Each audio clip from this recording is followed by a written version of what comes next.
Eu acho que a maioria de nós conhece simplesmente o armário que nos leva a Nárnia. Mas hoje a gente vai conhecer como esse armário surgiu e como a Nárnia foi criada. Vamos lá? Esse aqui é o Projeto Inocente, eu sou o Márcio Júnior e a gente vai conversar sobre a primeira das crônicas de Nárnia. Vamos lá?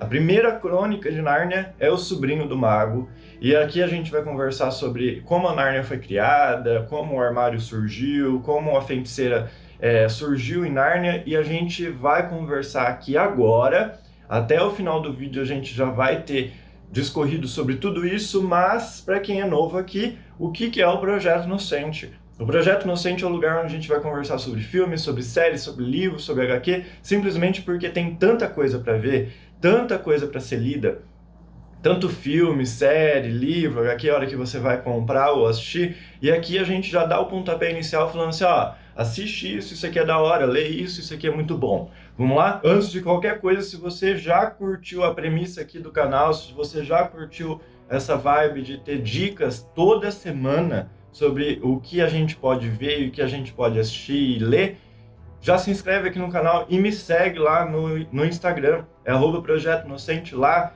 tem dicas diárias, às vezes eu posto até 2 dicas por dia sobre essas coisas, tem bastante coisa lá também, então me segue lá, beleza? Basicamente a gente vai acompanhar a Diggory e a Polly, 2 crianças, o tio do Diggory é o mago aqui do livro, e obviamente, então, Diggory é um sobrinho do mago, que dá nome a essa primeira crônica. Esse tio do Diggory, ele constrói alguns anéis com um pozinho que ele encontrou, anéis verdes e anéis amarelos. Os anéis amarelos eles levavam a algum lugar, e os anéis verdes traziam essas pessoas desses lugares.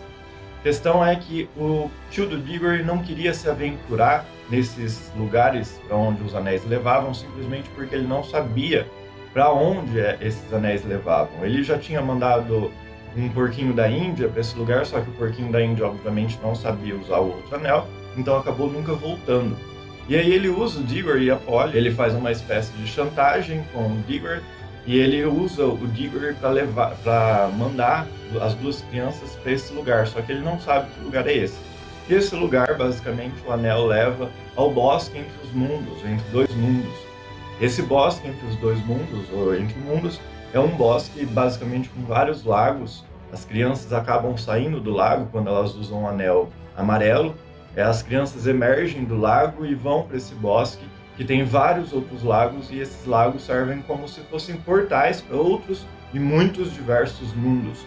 E esses diversos mundos, eles acabam tendo que usar o anel verde para conseguir penetrar nesses mundos, mergulhar no lago e entrar nesses outros mundos, e eles acabam chegando em Sharn. Sharn, eles acabam encontrando um reino muito gigantesco, mas bem velho, um mundo bem velho, com um sol bem moribundo já, quase morrendo, e eles vão para uma sala, aparentemente não tem ninguém no mundo, mas eles acabam entrando numa sala que tem várias pessoas petrificadas, inclusive uma moça muito alta, muito bonita, ela é descrita como muito bela, com um charme muito grande, e ela está também petrificada, e o Diggory, muito curioso, acaba batendo num sino que tem no meio da sala, como se ele tivesse, de certo modo, encantado, e isso traz à vida essa moça que estava petrificada. Eles começam a correr, fugindo, porque o mundo parece que está caindo, simplesmente parece que ele está sendo destruído, e essa moça parece muito má. E essa moça é a Jaris, ela basicamente parece ser muito má, ela parece ter destruído esse mundo, parece ter levado esse mundo à destruição, e acaba sofrendo um encantamento em que ela é petrificada, e o Diggory traz ela à vida. E quando eles começam a fugir da destruição desse mundo, basicamente o Diggory e a Polly usam o anel amarelo, eles usam o anel amarelo e voltam para o bosque entre os 2 mundos, e acaba levando a Jaris também. Nisso, a Jaris parece um pouco perturbada, porque o bosque entre os 2 mundos, ele parece ser muito calmo, e isso vai completamente contra a personalidade ao que a Jaris é. Então o bosque entre os 2 mundos acaba enfraquecendo ela. Só que eles acabam levando ela sem querer para a Terra, trazendo ela sem querer para a Terra. E aí nessa loucura acontecem muitas coisas, muitos problemas, em que ela tenta dominar os humanos, ela tenta dominar a cidade, o tio do Diggory, ela tenta dominar também, e eles acabam voltando para o Bosque Entre os Mundos, levando um cocheiro, que é um cocheiro que a Jaehaerys tinha roubado, né, o cavalo dele, e ela estava usando uma espécie de poste de ferro para lutar contra todo mundo. Eles acabam levando o tio do Diggory para esse bosque entre os dois mundos e a Jaehaerys em si. Nisso, eles acabam entrando em outro lago, que por engano eles acharam que era da Terra, mas não era. Eles acabam entrando em outro lago, que é um lago que leva a um mundo escuro, sem nada, não tem nada nesse mundo, ele não foi criado. E eles começam a ouvir um canto de uma voz muito bonita, que eles descrevem como, apesar de belo, parece ser aterrorizante. Então eles começam a ouvir essa voz cantando, entoando, e conforme essa voz vai cantando, ela vai criando o mundo. Então a gente vai protagonizar aqui, a gente vai ver, vai testemunhar aqui a criação de Nárnia. Quem está criando Nárnia? Aslan, né? Obviamente, o nosso leão, que a gente já conhece muito bem. Aslan, ele vai cantando com a sua voz muito imponente e tudo mais, ele vai criando tudo. E ele fala que, apesar do mundo ter sido literalmente acabado de ser criado, o mal já reinava nele, já estava nele, simplesmente porque um filho de Adão, ele levou o mal para esse mundo.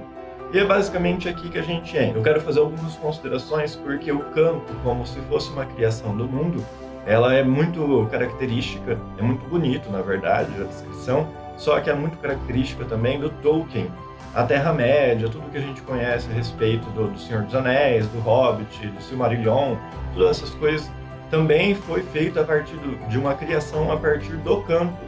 E a gente sabe que o Lewis e o Tolkien eram amigos. Eu não sei se houve realmente uma comunicação ou se eles partilhavam de uma mesma ideia de criação dos mundos, mas eu acho bem interessante essa conexão entre os dois. Basicamente, então, a feiticeira já está nesse mundo e ela representa a maldade e ela começa a fugir do leão, porque a bondade dele, a força dele é muito para ela. E ela começa a fugir. Só que vamos lembrar que nesse mundo novo que foi criado, Nárnia, temos um cocheiro, né, que foi levado junto com Diggory e a Polly, e temos também o tio do Diggory. Muitas coisas acabam acontecendo e o leão fala, o Aslan fala, né? Só que o tio do Diggory ouve ele, na verdade, rosnar. Ele ouve o leão apenas como se fosse um animal selvagem. Isso é bem interessante, porque aquele que não quer ouvir, nunca vai ouvir, né? Basicamente é isso que a gente aprende dentro das Crônicas de Nárnia. E Aslan, ele vai dando muitas lições, digamos assim, em todos os personagens. Ele tem uma questão muito forte com o Diggory, porque foi o Diggory que acabou levando a Jaehaerys para esse mundo. Porque se fosse pela Polly, muitas coisas são apresentadas devido a isso, né? Muitos detalhes. Mas se fosse a Polly, ela não teria feito nada daquilo. Quem forçou toda essa situação foi o Diggory. Então, o Aslan fala que se o filho de Adão cometeu, né, criou essa ferida nesse mundo, vai ser ele que vai curar. Isso é bem importante, que vai ser conectado lá no fim com a criação do armário. E mais do que isso, Aslan fala que em menos de 7 horas da criação do mundo, o mal já existe lá. E essa questão de horas é bem importante porque horas e dias aqui a gente vai fazer uma correlação, tá bom? Ó, em menos de 7 horas o mal já existe nesse mundo. Basicamente a gente pode, eu não sei se tá todo mundo conectado aqui, né? Mas vamos lá, Aslan seria um representativo de Deus, né? Porque Lewis ele era muito religioso, muito cristão. Então, assim, Aslan nunca se desconectou dessa vertente, dessa faceta, né? Ele é o criador de Nárnia, então a gente já compreende aqui, né? Obviamente, fica bem claro. Mas então vamos deixar isso bem claro, que ele seria um representativo de Deus. E aí ele fala que em menos de 7 horas, o mal já existe nesse mundo. Em menos de 7 dias, se você for analisar as horas como dias, em menos de 7 dias, que foi o tempo levado para a criação do mundo, já existe o mal nele. Então a gente precisa fazer essa correlação, beleza? E aí o cocheiro, ele tem uma relação muito próxima do Aslan.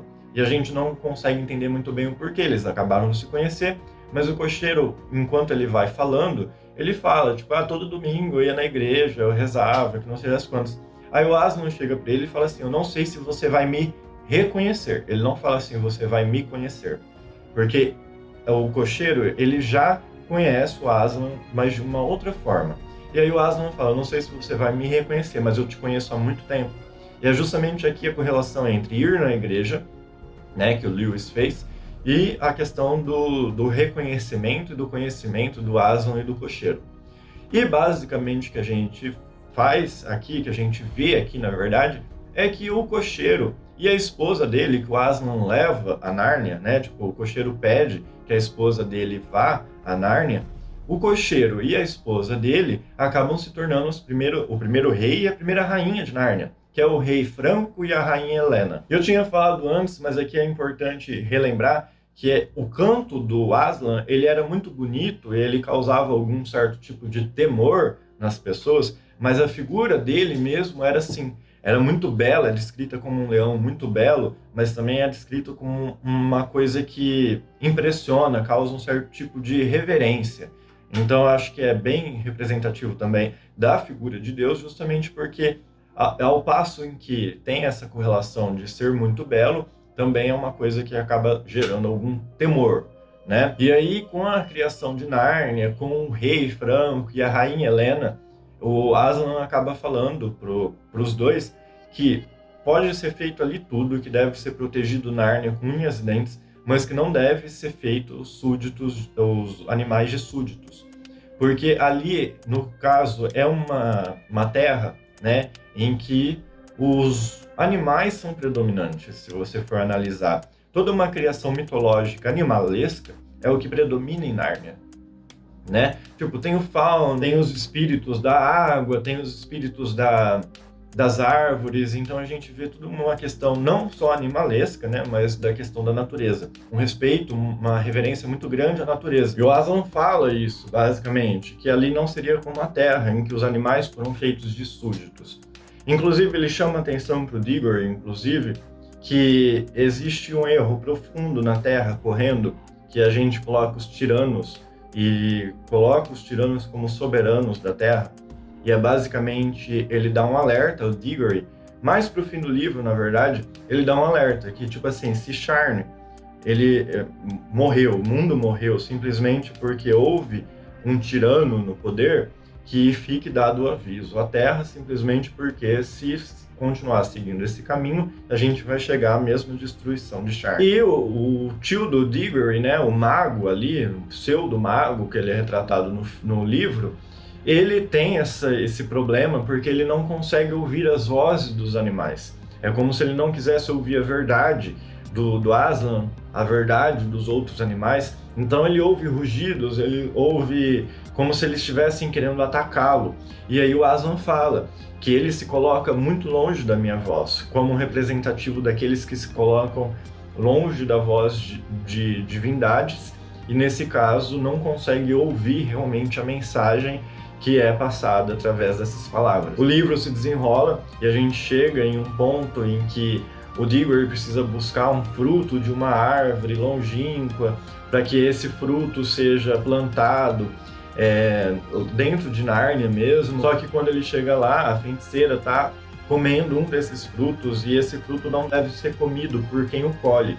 Ele deve ser comido para quem é dado, entende? Quem colhe não deve comer, porque é como se caísse uma espécie de maldição. Só que, por outro lado, esse fruto da juventude, da vivacidade, da vida, uma vida quase eterna. Então, a partir do momento que a Jaris come esse fruto, ela se torna um ser sempre jovem, sempre belo, sempre muito bonito, mas tem uma maldição sobre ela, correndo as suas veias. O Diggory colhe esse fruto, leva de volta para o Aslan, e aí esse fruto é plantado e surge uma árvore. As coisas estavam crescendo muito rapidamente no começo da criação de Nárnia, simplesmente porque a terra parece que tinha muita vivacidade, o Aslan fala. Então, hora que, por exemplo, a Jaris, lembra que ela estava com um poste que ela pegou da terra e ela estava combatendo todo mundo? Esse poste é levado para Nárnia, e onde esse poste cai, surge um postinho, é como se fosse uma árvorezinha de um poste. Surge um postinho que vai ser aquele poste, digamos assim, que vai ser criado a área daquele lampião dos filmes que a gente conhece, sabe? Mas a gente chega lá. E aí esse fruto é plantado, o Diggory é quem planta esse fruto, e uma árvore com os frutos prateados surge, e o Aslan fala que enquanto essa árvore viver, essa árvore deveria ser protegida, enquanto essa árvore viver, a feiticeira não vai conseguir atingir Nárnia. Mas a gente sabe que, obviamente, isso acaba acontecendo mais pra frente, né? Só que tem um porém aqui. O Diggory tinha uma mãe que estava acamada, quase morrendo, né, na Terra, obviamente. E o sonho da vida dele era conseguir curar a mãe. Ele achava que dentro de Nárnia ele ia conseguir um fruto que levasse a juventude, que levasse a vida da mãe, né, voltasse a vida da mãe, digamos assim, uma vida saudável. E ele pensa que esse fruto que ele colheu lá, né, naquela árvore distante, é o fruto que vai ser capaz. Mas ele sabe que se ele consumir isso, ou que se ele levar aquilo para a mãe dele, seria uma traição a Aslan. Então ele não faz isso, ele leva realmente para o Aslan, o fruto é plantado, e aí ele vai conversar com o Aslan e fala assim, mas não tem algo que possa ser feito? Aí ele fala, pode, tem algo que pode ser feito sim. Já que você não sucumbiu à maldição, que você não sucumbiu ao desejo, você pode colher o fruto da árvore, dos frutos prateados, né? Essa árvore que surgiu desse outro fruto. Você pode colher o fruto dessa árvore e levar para sua mãe.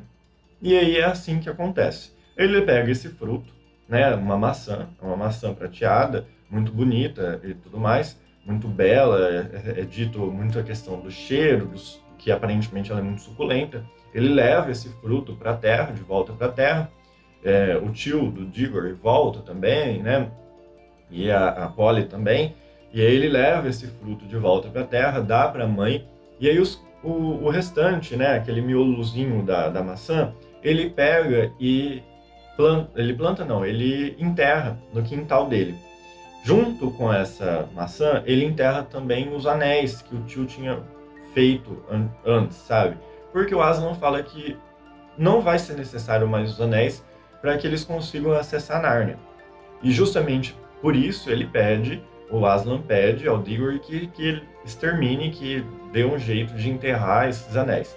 E eles acabam enterrando juntos, né? A maçã, o resto da maçã e os anéis. Mas aí surge uma árvore, cresce uma árvore muito bonita também, no quintal do Diggory. E essa árvore aparentemente possui uma propriedade mágica no sentido de sentir saudades da Terra de Nárnia, né? É meio que descrito assim, é bem interessante, na verdade. Só que uma tempestade, o Diggory já é mais velho, uma tempestade acontece e quebra essa árvore, faz com que ela meio que morra. O Diggory, em vez de descartar essa madeira, ele constrói um armário. E é aqui justamente que a gente encontra a criação de Nárnia e a criação do guarda-roupa, né? Do armário que a gente vê nos filmes e a gente vê nos outros contos. E é bem interessante isso, porque aqui, nesse primeiro conto, a gente viu a questão da criação de Nárnia, o modo como foi feita, como foi dado toda uma questão, uma importância aos animais, o modo como os primeiros reis foram dados a Nárnia, porque, na verdade, surgiram da terra, se você for analisar, o rei e a rainha, e o modo como a criação do armário, guarda-roupa, foi feita. E é bem interessante, o Lewis é um autor muito perspicaz. E, na verdade, a leitura dos contos, né, das crônicas de Nárnia, é muito simples, é muito rápida. Essa primeira crônica, por exemplo, acho que tem 95 páginas só. É uma leitura bem rapidinha. Eu acho que é interessante que vocês leiam isso. Eu tenho esse livro aqui, tá vendo? Ele é um compilado, ele é da editora... Vamos lá, acho que a editora Martins Fontes, é isso mesmo. Então ele tem todas as crônicas aqui, eu vou tentar trazer as crônicas aqui conforme o tempo for passando, e a gente conversa e a gente lê juntos, beleza? O que vocês acham? Pode ser? Mas ó, não esquece de me seguir no Insta, que é @Projeto Inocente, a gente já conversou sobre isso. E, de novo, lá tem muita dica, tem dica de filme, de livro, de série, de HQ, né? E aí a gente se vê no próximo vídeo. Até mais!